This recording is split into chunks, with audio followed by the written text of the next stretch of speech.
Manhole यह ईंटों या आरसीसी से बनी चैम्बर होती है जो सीवर लाइन में लगाई जाती है। क्यों बनाते हैं? सीवेज के अंदर जाने के लिए रास्ता देने के लिए, सफाई, जांच और मरम्मत के लिए। जहां कहीं सीवर की दिशा, ढलान, आकार बदलता है।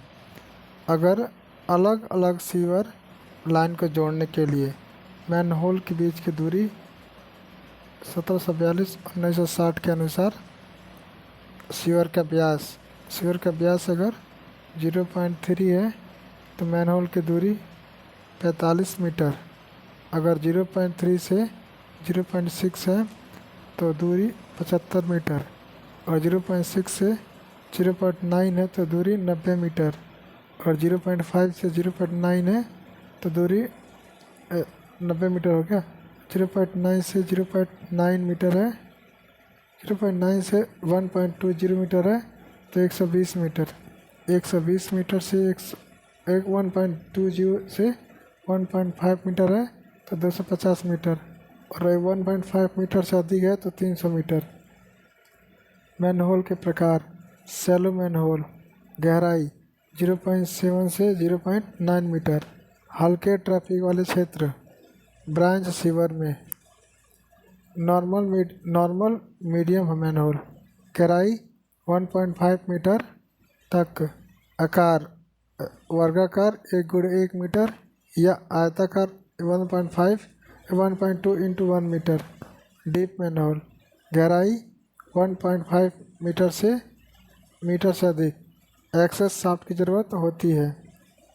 मैनहोल के कंपोनेंट: एक्सेस शाफ्ट ऊपरी भाग केवल गहरे मैनहोल में होता है।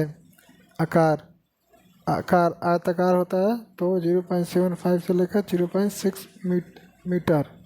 और गोलाकार है तो 0.6 से लेकर 0.75 मीटर का व्यास लेते हैं। वर्किंग चैम्बर निचला भाग, सफाई व निरीक्षण का स्थान। आयताकार 1.2 गुणे 0.9 मीटर। गोलाकार 1.2 मीटर। Height 1.8 metre. बेंचिंग नीचे की नाली, अर्धवृत्त या यू शेप की नाली, पानी को आसानी से मुख्य सीवर में ले जाने के लिए। साइड वाल ईंट, पत्थर या आरसीसी की बनी होती है। न्यूनतम मोटाई 22.5 सेंटीमीटर या 9 इंच। टी बराबर 10 + 4D, 10 + 4D, डी मीटर में। स्टेप या लेडर या सीढ़ियाँ कास्ट आयरन की बनी होती हैं। क्षैतिज दूरी 20 सेंटीमीटर, ऊर्ध्व दूरी 30 सेंटीमीटर। कवर या फ्रेम, ढक्कन कास्ट आयरन का होता है। अधिकतर गोलाकार होता है। गोलाकार ढक्कन क्यों होता है? गिर नहीं सकता, बनाना आसान होता है, लुढ़काकर ले जाना आसान होता है, चारों ओर से समान दबाव लगता है। आकार आयताकार हो तो 0.6 से 45 मीटर, 0.45 मीटर। गोलाकार हो तो 0.5 से 0.6 मीटर। वजन 90 से 270 kg। मैनहोल जब ब्रांच सीवर या मेन सीवर से 0.5 से 0.6 मीटर या ज़्यादा ऊंचाई से आता है तो गंदा पानी सीधे नाली में नहीं दिया जाता।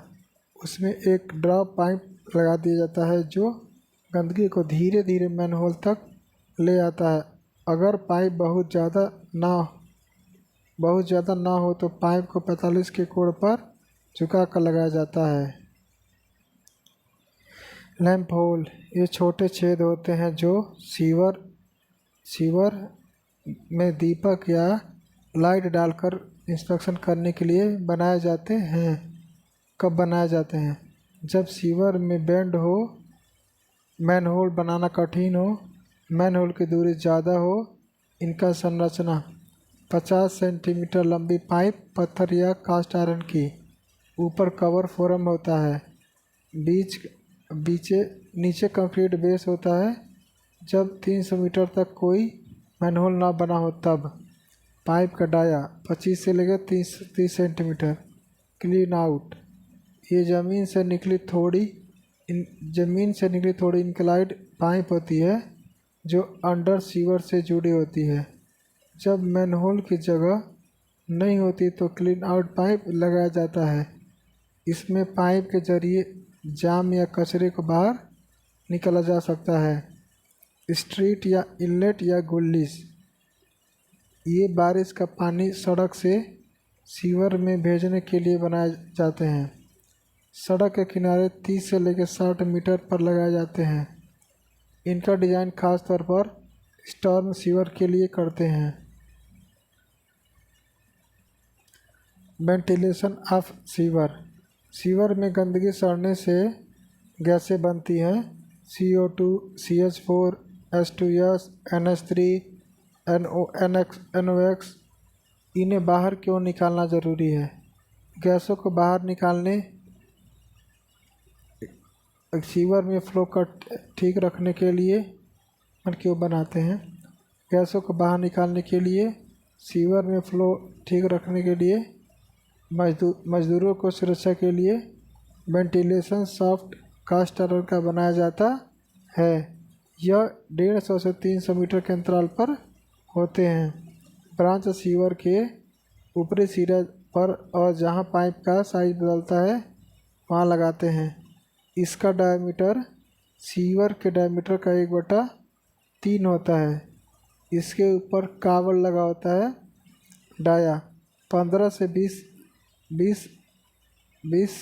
डायमीटर का 20 सेंटीमीटर डाया होता है। घर से 50 से 7 सेंटीमीटर ऊपर तक होता है। हाउस सीवर में 7 सेंटीमीटर। कभी कभी ये कॉलम, स्ट्रीट या साइन बोर्ड का भी ऊपर का काम सपोर्ट का काम करते हैं। सीवर में घुसने से पहले सावधानियाँ। फर्स्ट H2S, ये गैस अंडे जैसी बदबू देती है और बहुत जहरीली होती है। पहचान, एक पेपर शीट को लेड एसीटेट से गीला करो, उसे मैन होल के पास 5 मिनट तक रखें।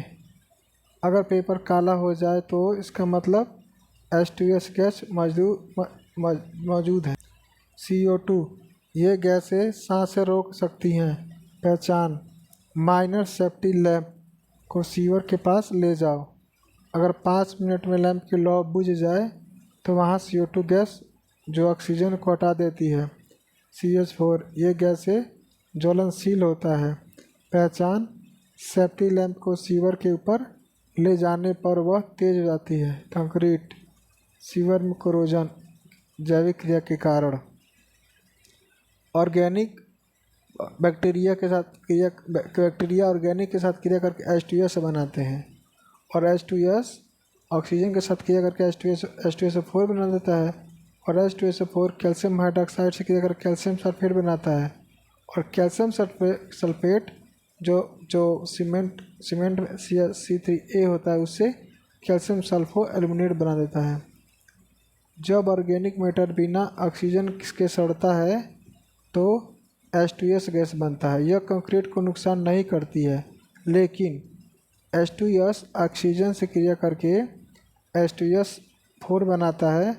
H2SO4 CaOH2 से क्रिया करके कैल्शियम सल्फेट बनाता है। C3A क्रिया करके कैल्शियम सल्फो एल्यूमिनेट बनाता है जो ज़्यादा उत्पन्न होता है और दरारें आती हैं। इससे बचने के लिए RCC की जगह स्टोनवेयर का प्रयोग करना चाहिए, यह प्रभावित नहीं होता। Chapter 9, physical characteristics.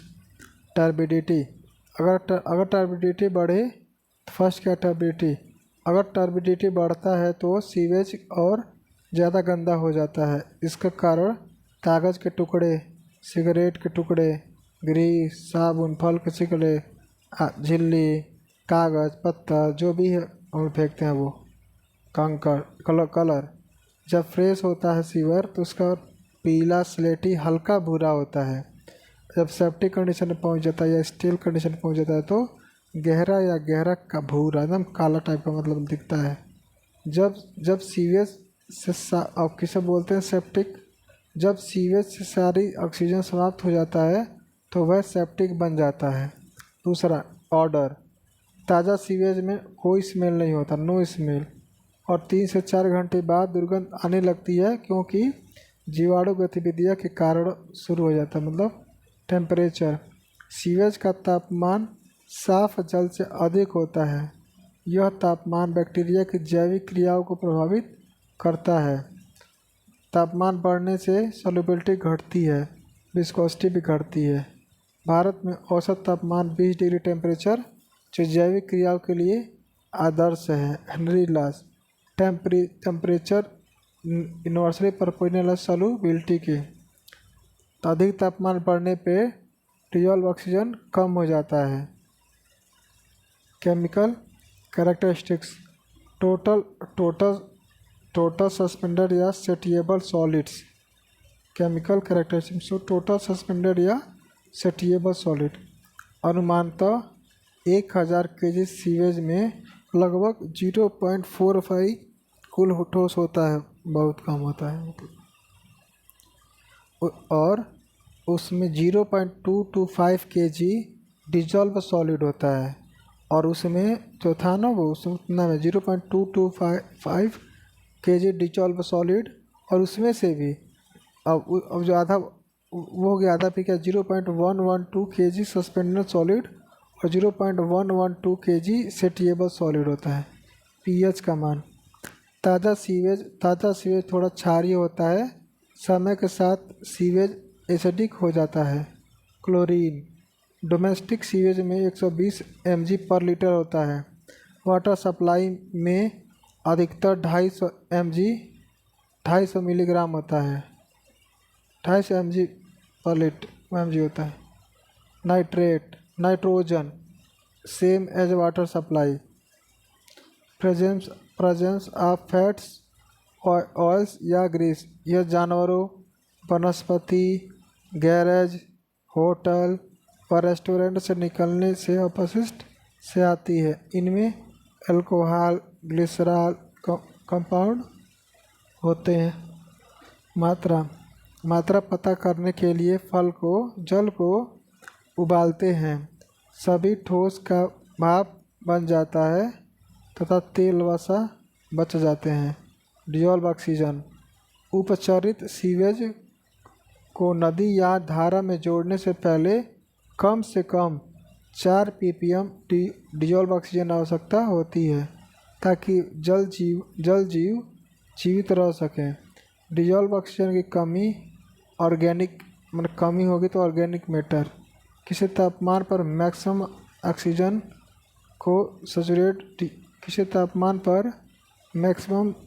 को सेचुरेशन डीओ कहते हैं। सीवेज में डीओ की मात्रा डिस्टिल्ड वाटर का 95% होती है। Oxygen demand in sewage. तो पहला, केमिकल ऑक्सीजन डिमांड COD। यह उस ऑक्सीजन की मात्रा है जो सीवेज में मौजूद कुल जैविक पदार्थ बायोडिग्रेडेबल एंड नॉन बायोडिग्रेडेबल को ऑक्सीडाइज करने के लिए प्रयोग किया जाता है। कैसे मापा जाता है? सीवेज में K2Cr2O से मतलब पोटेशियम डाइक्रोमेट चाहे KMnO4 को H2SO4 में मिलाकर 2 से 3 घंटे तक ऑक्सीडाइज किया जाता है। जो K2Cr27 बच जाता है उसे फेरस अमोनियम सल्फेट से टाइट्रेशन करके मापा जाता है। यह जैविक और अजैविक दोनों पदार्थों को ऑक्सीडाइज करता है, लेकिन सभी जैविक पदार्थों को ऑक्सीडाइज नहीं कर पाता है।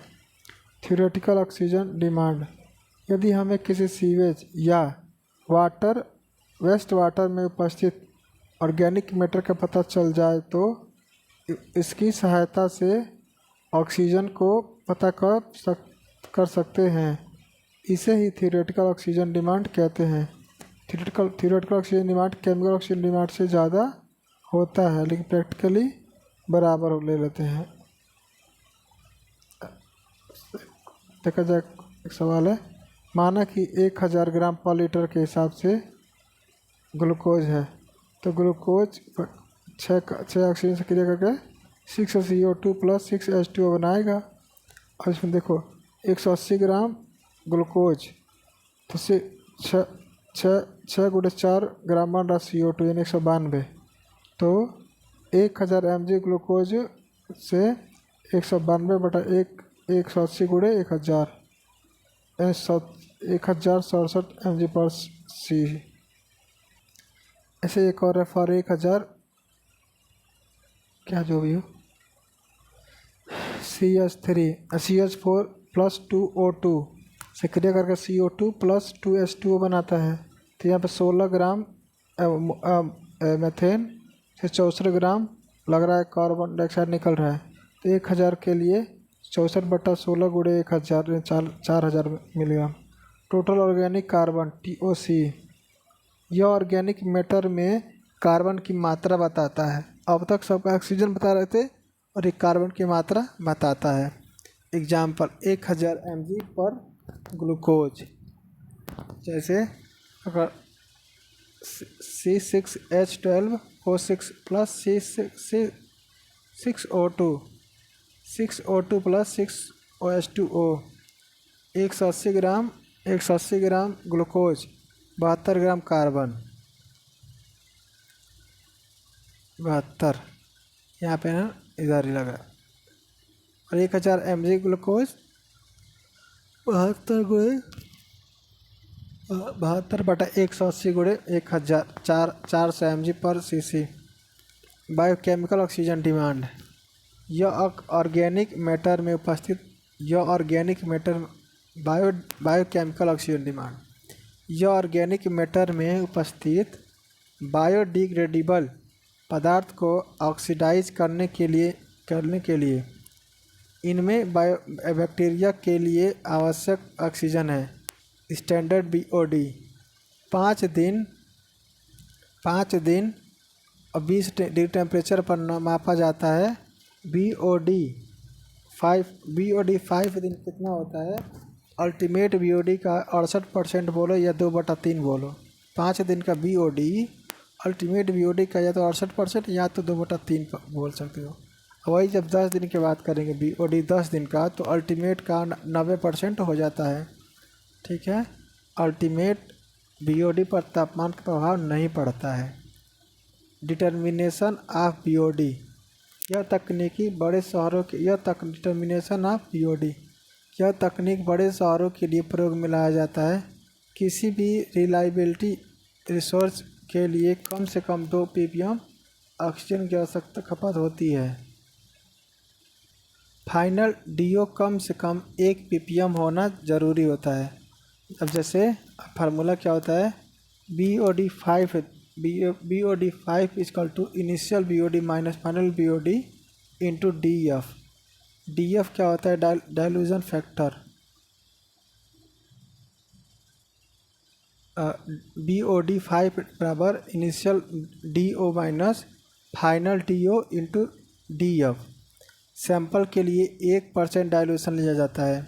शुरुआत में DO करीब 7 ppm होना चाहिए। प्रयोग के बाद फाइनल DO कम होकर के 1 ppm से ज़्यादा या 1 ppm के बराबर तक आ जाए तभी परिणाम मान्य होगा। एनालिटिकल मेथड, इसमें किसी भी समय T पर BOD को गणितीय समीकरण से निकाला जा सकता है। गणित क्या है? BOD T समय पे क्या होगा? BOD अल्टीमेट वाला T समय पे BOD अल्टीमेट वाला में गुणा कर देना है, ब्रैकेट में 1 माइनस e पे पावर - k इंटू T। तो BOD अल्टीमेट ग्रुप में गुणा करना है, ब्रैकेट में 1 माइनस e पे पावर - k इंटू T। तो BOD T समय पर BOD अल्टीमेट ब्रैकेट में 1 minus 10 minus KD into T। वहाँ पर K था, यहाँ पे KD इंटू 10 आ गया, तो KD इंटू T। और KD कैसे निकलेगा? तो K दिया रहेगा, इसमें 0.434 से गुणा कर देंगे, तब जा KD बराबर 0.434 का गुणा कर देंगे तो KD आ जाएगा। तापमान का प्रभाव, यदि तापमान 20 डिग्री टेम्परेचर से भिन्न है तो BOD की दर KD भी बदलेगी। तो KD T टेम्परेचर पर, ठीक है, KD टी टेम्परेचर पर के डी 20 डिग्री टेम्परेचर पर के डी टी डिग्री टेम्परेचर निकालना है तो के डी 20 डिग्री पर 1047 यानी 1.047 पे power T degree minus 20 T degree minus 20 तो के डी टी बराबर के डी 20 ब्रैकेट में 1-047 T degree C minus 20 rate 0.2 से ज़्यादा हो तो के डी रेट 2.0 से ज़्यादा हो तो के डी निकालें। और देखो कुछ के डी का वैल्यू दिया है। टैप वाटर के लिए के डी का मान 0.05, सरफेस वाटर के लिए 0.05 से 0.01, ट्रीटेड सीवेज के लिए 0.05 से 0.01 और म्यूनसिपल वाटर के लिए 0.1 से 0.15। अगर पानी ज़्यादा गंदा है तो के का मान ज़्यादा होता है और पानी कम गंदा है तो के का मान कम होता है। BOD है, BOB नहीं है, BOD है। के स्टेजेस 2 स्टेज होता है, फर्स्ट स्टेज और सेकेंड स्टेज। ग्राफ बनता है टाइम में और BOD PPM में। देखो स्टेज नहीं है। फर्स्ट स्टेज कैलकेरियस, ये है कार्बोनेशियस डिमांड। इसमें कार्बन कम होता है, दूसरा नाइट्रोजन का, तो कार्बोनेशियस डिमांड। इसमें क्या होता है कि OAB, तो देखो OAB, देखो अभी OA और ये है B, पहला स्टेज, ठीक है। अब है मौजूद होता है, हाँ, इसमें पानी में मौजूद कार्बन बेस्ड बायोडिग्रेडेबल पदार्थ को तोड़ने के लिए प्रयोग ऑक्सीजन होता है। यह प्रक्रिया लगभग 20 दिनों में पूरी होती है। इसमें ही सबसे ज़्यादा ऑक्सीजन की आवश्यकता होती है। दूसरा स्टेज BOD, इसमें नाइट्रोजीनियस डिमांड हो कहते हैं। इसमें क्या होता है, अब बारी आती है नाइट्रोजन कंपाउंड्स, जैसे अमोनिया को नाइट्राइट और नाइट्रेट, टाइट और ट्रेट, टाइट करके ट्रेट निकालो, तो नाइट्राइट और नाइट्रेट में बदलने की क्रिया। अब क्या है नाइट्रोसोमोनस, ये क्या होता है, नाइट्रोसोमोनस क्या होता है, अमोनिया को नाइट्राइट में बदलता है। पहले अमोनिया नॉर्मल हो गया, उसे नाइट्राइट में नाइट्रोसोमोनस बदल देगा। अब नाइट्राइट मिल गया तो नाइट्रोबैक्टर जो होता है वो नाइट्राइट को नाइट्रेट में बदल देता है। यह प्रक्रिया धीमी होती है, यह 2 से 3 महीने तक लग जाता है। 2 से 3 महीने तक का समय लग जाता है।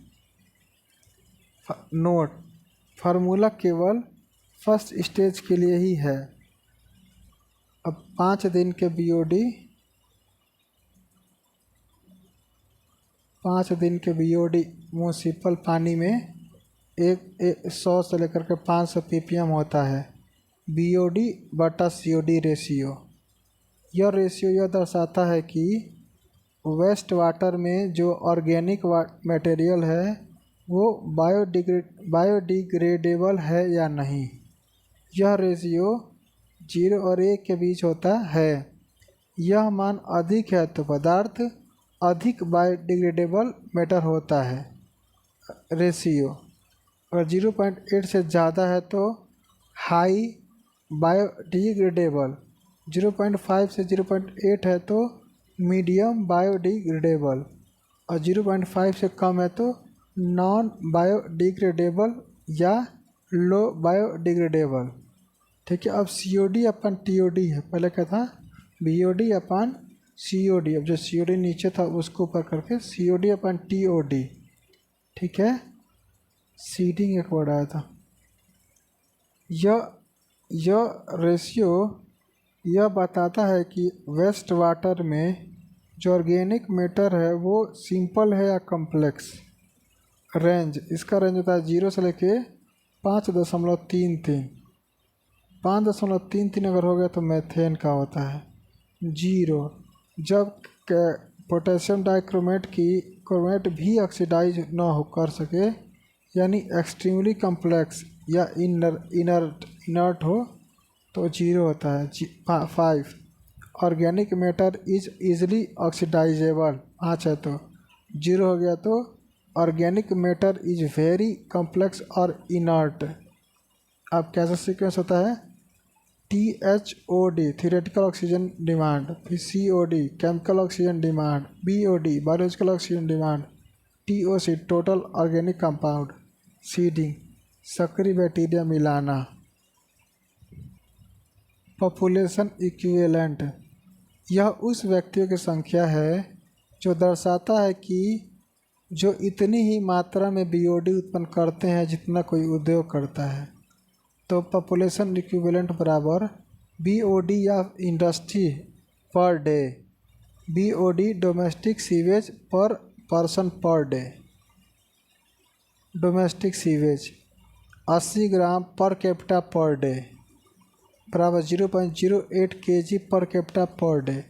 उदाहरण, यदि किसी उद्योग का BOD 30 kg पर डे है तो P पॉपुलेशन इक्विवेलेंट बराबर 300/0.08 इक्वल टू भाग करने पर 3750 आएगा, वह आंसर हो जाएगा। रिलेटिव स्टेबिलिटी, यह रेशियो यह बताता है कि वेस्ट वाटर में ऑक्सीजन उपलब्ध है DO या नाइट्रेट में बनाम उसकी कुल ज़रूरत BOD के लिए। S= अवेलेबल ऑक्सीजन बटा रिक्वायर्ड ऑक्सीजन ऑफ BOD गुणे 100 एट BTU टेम्परेचर। S बराबर 100 माइनस S=100 ब्रैकेट में 1 माइनस 0.794 1 माइनस 0.794 794 ब्रैकेट बंद, ऊपर T पे पावर 20 डिग्री सेल्सियस, वही 30 डिग्री बोले तो 30 डिग्री 100 माइनस 100 ब्रैकेट में 1 माइनस 0.63 0.630 630 T पे पावर T से 37। गंदे पानी में एनीरोबिक बैक्टीरिया पनपते हैं जो कुछ एंजाइम बनाते हैं। ये एंजाइम रंग को ख़त्म कर देते हैं। क्विक डीक्लोराइजेशन, जल्दी एनारोबिक कंडीशन, यदि पानी 4 दिन से कम समय में अपना रंग खो देता है तो इसका मतलब एनारोबिक कंडीशन जल्दी बन गई है, पानी में ऑक्सीजन जल्दी ख़त्म हो गई है। इफ्लुएंट अनस्टेबल हो गया है। अनस्टेबल इफ्लुएंट, ऐसी पानी जो ज़्यादा ट्रीटमेंट के बिना डिस्पोजल के लिए सुरक्षित नहीं है। स्टैंडर्ड टेम्परेचर 20 डिग्री टेम्परेचर, लेकिन भारत में यह टेस्ट 37 डिग्री पर होता है। Biological characteristics, bacteria content in sewage, 1 litre sewage में लगभग 5 से 15 बिलियन बैक्टीरिया होते हैं। इनमें अधिकांश सेप्रोफाइटिक्स होते हैं। ये मृत कार्बनिक पदार्थ पर जीवित रहते हैं। प्रोकैरियोटिक्स ये हानिकारक होते हैं। Biological reaction sewage. एनारोबिक 1 चरण में होता है, एनारोबिक नहीं होती है। अंतिम उत्पाद CO2 प्लस जल बनता है। इसमें 2 चरण में कुछ भी बनता है। दुर्गंध नहीं या कम बनता है। CH4 CO2 H2S बनता है। गति, इसकी गति तेज होती है, इसकी धीमा होती है। ऊर्जा, ये कम होती है, ये अधिक होता है। बायोलॉजिकल सर्कल, पहले नाइट्रोजन सर्कल क्या क्या बताया? नाइट्रोजन फिक्सेशन, ठीक है। फिर कौन सा क्रिया? नाइट्रोजन फिक्सेशन, नाइट्रिफिकेशन, अमोनिफिकेशन या डीनाइट्रिफिकेशन, ये इतना होता है। नाइट्रोजन फिक्सेशन, नाइट्रिफिकेशन, अमोनिफिकेशन या डेनिट्रिफिकेशन। नाइट्रोजन फिक्सेशन, वातावरण से मुक्त नाइट्रोजन N2 को अनस्टेबल फॉर्म में बदला जाता है, जैसे अमोनिया। यह प्रक्रिया ब्लू ग्रीन एल्जाई और कुछ बैक्टीरिया राइबोसोम नाक स्टॉक एनाविना आदि nitro nitro nitro nitrification Nitrosomonas ammonia Nitrosomonas की उपस्थिति में नाइट्राइड बनाता है। Nitrosomonas Nitrobacter Nitrobacter nitrate NO3 minus ammonification मृत पौधे जानवरों से नाइट्रोजन युक्त पदार्थ निकलते हैं जो अमोनिया में बदलते हैं। डीनाइट्रिफिकेशन इस प्रक्रिया में नाइट्रेट को N2 या अमोनिया में बदला जा सकता है। यह प्रक्रिया तक होती है जब तक मिट्टी में ऑक्सीजन की कमी होती है। इसलिए सल्फर साइकिल प्रक्रिया डेड प्लांट एनिमल से सल्फर ऑर्गेनिक मैटर मिलता है। एरोबिक ऑक्सीकरण एरोबिक H2 यस में बदलता है और SO4 माइनस में बदल जाता है 2 माइनस में। पौधे द्वारा SO4-2 लेकर के प्लांट प्रोटीन बनता है और जानवर खाते हैं और प्लांट प्रोटीन जो है एनिमल प्रोटीन में बदल जाता है। मल मूत्र फिर से sulphurous organic matter sulphurous organic matter. Carbon cycle सूरज की रोशनी की मदद से CO2 का अवशोषित करके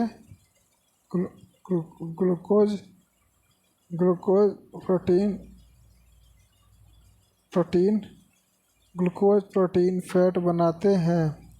जब जानवर पौधे को खाते हैं तो वही कार्बोहाइड्रेट प्रोटीन और फैट उनके शरीर से पहुंचता है और जानवरों का प्रोटीन व ऊर्जा बनता है। पौधे और जानवर मर जाते हैं तो उनका मलमूत्र मिट्टी में ऑर्गेनिक मैटर में बदल जाता है और सांस के से भी CO2 के रूप में वायुमंडल में चला जाता है।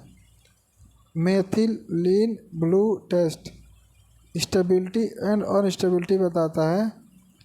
100 से ज़्यादा है तो ब्लू टेस्ट, 100 से कम है तो कम आवश्यक होता है। 100 से ज़्यादा है तो BOD की आवश्यकता होती है और अगर 1 से ज़्यादा है तो कोई आवश्यकता नहीं है। Disposal of sewage effluent IS 4764 disposal of domestics IS 2490 disposal of industrious IS 3306 disposal of sewage in public sewage method dilution a direct method dilution या direct method in river in sea, ठीक है, in lake land disposal या lagooning sewage farming on और sewage irrigation. Dilution method river पहला river इनके पास self purification का गुण होता है। सेल्फ प्यूरिफिकेशन को प्रभावित करने वाले कारक फिजिकल कौन कौन से डाइल्यूशन या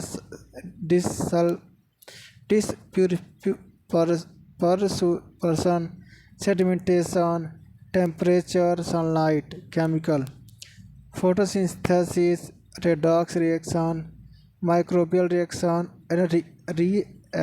reaction zone of pollution in river water stream.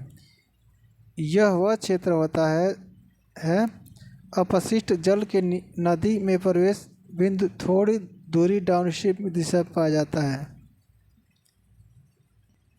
इस क्षेत्र की विशेषता गंदा पानी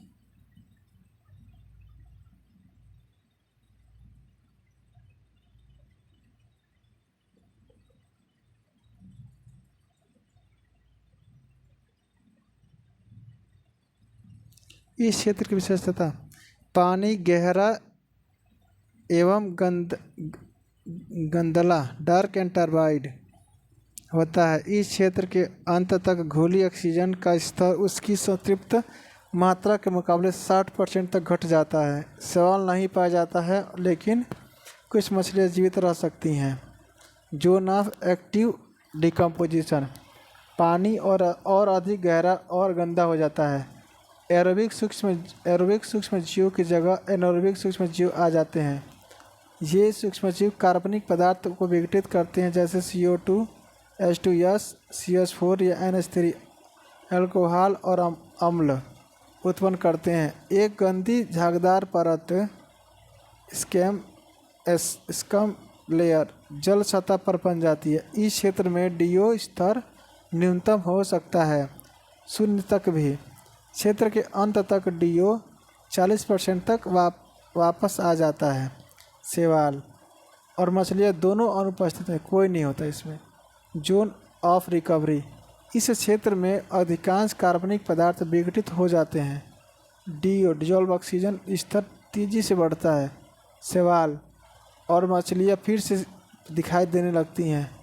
नाइट्रेट का स्तर बढ़ता है, एक BOD देर घटती है। जोन ऑफ क्लियर वाटर, नदी अपनी मूल स्थिति में वापस आ जाती है। डिजॉल्व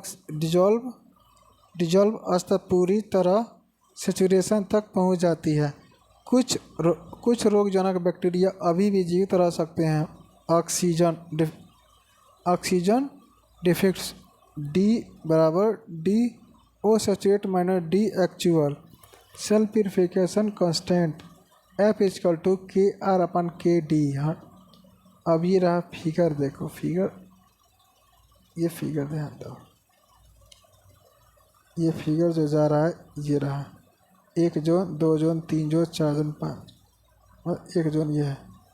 यहाँ शुरू हुआ, यहाँ गया, फिर यहाँ पे आ गया वापस। पूरा पढ़ लो। Floating solid bottom sludge colour turbid, grey और dark colour CH4, H2S, CO2 and NH2 black scum turbid with bottom sludge, clear water, no sludge। DO max equal to DO max बराबर QR into QR DOR plus QS TOS upon QR plus QS। Dissolve in sea water, समुद्र जल में 20% कम DO नदी की तुलना में होता है। सीवेज सॉलिड जब समुद्र में मिलते हैं तो हाइजेनिक प्रेसिपिटेशन बनता है, जिसे स्लज बैंक कहा जाता है, जो H2S गैस उत्पन्न करता है। यह विधि अब पुरानी मानी जाती है। Important condition for sea disposal, समुद्र में गहराई कम से कम 30 मीटर होनी चाहिए। किनारे से 1.5 से लेकर 2 किलोमीटर दूर निस्तारण होना चाहिए। लो टाइडल के समय ही निस्तारण किया जाना चाहिए। सी करंट, विंड डायरेक्शन एवं वेलोसिटी की जांच पहले की जानी चाहिए। डिस्पोजल इन लेक वाटर,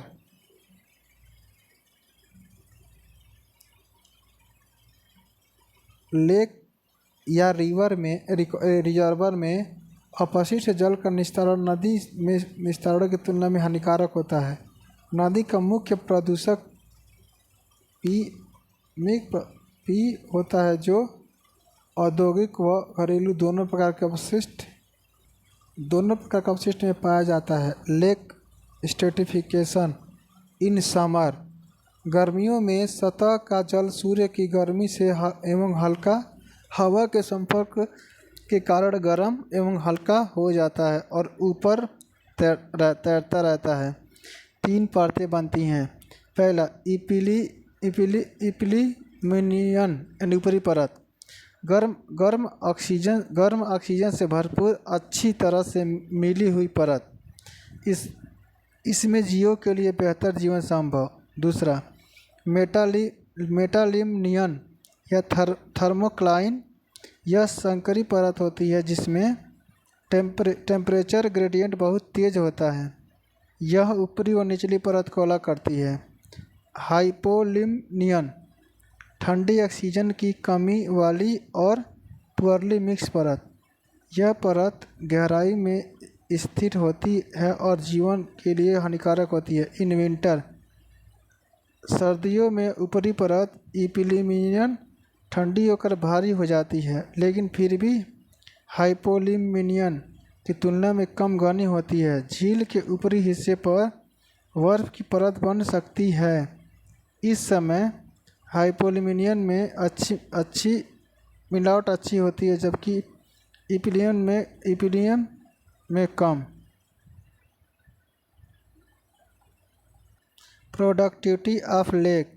यह झील की वह क्षमता है जिसमें फूड चेन बनाए रख सके और शैवाल के विकास को सहारा दे सके। झील की उत्पादकता जितनी और अधिक होगी और जल की गुणवत्ता खराब हो जाएगी। अधिक उत्पादक झीलों में जल की पारदर्शिता कम हो जाती है और बायोलॉजिकल पॉल्यूशन अधिक होता है। Eutrophication of lake. यह एक प्राकृतिक प्रक्रिया है जिसमें नदी में लगातार पोषक तत्वों का प्रवेश और पुनः चक्रण होता है, जिससे शैवाल की वृद्धि होती है और धीरे धीरे उथली हो जाती है। यूट्रोफिकेशन को रोकने का उपाय। न्यूट्रिएंट्स एंट्री को रोकना चाहिए। कॉपर सल्फेट या चूना डालने से शैवाल की वृद्धि रुक जाती है। Direct method. जब किसी क्षेत्र में प्राकृतिक नदी उपलब्ध नहीं होती है तो वहाँ खुली ज़मीन अधिक मात्रा में उपलब्ध होती है। यह विशेषकर लो लेइंग में प्रयुक्त होता है। Sewage farming. सिंचाई का सामान्य जल उपलब्ध न हो, मिट्टी सैंडी या लोमी हो। सीवेज इरिगेशन या फार्मिंग सामान्य जल से सिंचाई की तुलना में अधिक उपजाऊ होती है। Sewage sickness. यह एक खतरनाक स्थिति है जो तब उत्पन्न होती है जब एक ही भूमि पर लगातार सीवेज को डाला जाता है। लगातार सीवेज डालने से वॉइड्स बंद हो जाते हैं, जिससे मिट्टी की परकोलेशन कैपेसिटी घट जाती है। यह तब सीवेज भूमि की सतह पर जमा हो जाता है और ऑक्सीजन का प्रवेश रुक जाता है, जिसके कारण एरोबिक डिकम्पोजिशन बढ़ जाता है और एनारोबिक डिकम्पोजिशन शुरू हो जाती है, जिससे गैसें H2S और CH4 उत्पन्न होती है जो अस्वस्थ स्थितियाँ बन जाती हैं। ये कुछ चार्ट है। पैरामीटर क्या है? अगर BOD 20 है तो रिवर में छोड़ देंगे, और 100 है तो समुद्र में, और 500 से ऊपर तो लैंड पर रख देंगे। COT का रिवर के लिए कोई मान नहीं है, लेकिन सी के लिए 250 और लैंड के लिए कोई मान नहीं है। और क्या है, क्या लिखा है? टोटल डिजॉल्व सॉलिड 30 है तो रिवर में, 100 है तो सी में, और 2100 है तो लैंड में। pH 5.5 है से 9.0 है तो रिवर में, 5.5 से 9.0 है तो सी में, और 5.5 से 9.0 है तो लैंड में। तीनों एक ही बराबर है।